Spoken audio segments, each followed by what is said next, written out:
TMV Telangana mobility valley. ఈ project వల్ల రానున్న 5 ఇయర్స్లో 50 lakhs వరకు జాబ్స్ రావచ్చని టీఎస్ గవర్నమెంట్ అంచనా. ఇలాంటి హైప్ ఉన్న ఏరియాలో రియల్ ఎస్టేట్ రంగంలోనే మోస్ట్ ట్రస్టెడ్ రియల్ ఎస్టేట్ పార్ట్నర్గా నిలుస్తూ వచ్చిన భూశ్రీ ఇన్ఫ్రా వాళ్ళు ఇక్కడ నేచర్ సిటీ పేరుతో వెంచర్ వేశారు. ఇది DTCP and RERA approval plus fully developed venture. ఒక్కసారి విజిట్ చేశారు అంటే ఉన్న పలంగా కన్స్ట్రక్షన్ స్టార్ట్ చేస్తామనేలా ఉంటుంది ఈ వెంచర్. బెస్ట్ హైలైట్స్ చూసుకుంటే 2 త్రిబుల్ ఎగ్జిట్ పాయింట్స్ మధ్య ఈ వెంచర్ ఉంటుంది. పక్కనే కొండాపూర్ మండల్, అటు సైడ్ మెహతఫ్ఖాన్గూడ జంక్షన్కి, మొమిన్పేట్కి, ఇటు సంగారెడ్డికి, సదాశివపేట్కి ఈజీ కనెక్టివిటీ.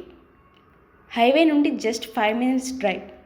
అంతేకాకుండా ప్రజెంట్ బెంగళూరులో ఫేస్ చేస్తున్న వాటర్ ప్రాబ్లమ్ని బేస్ చేసుకొని వాటర్ ఫెసిలిటీస్ ఉన్న ఏరియాలో వెంచర్ వేశారు. ఇలాంటి మంచి ఏరియాలో లోయెస్ట్ ప్రైస్లో ఇన్వెస్ట్ చేసే అవకాశాన్ని మిస్ చేసుకోకండి.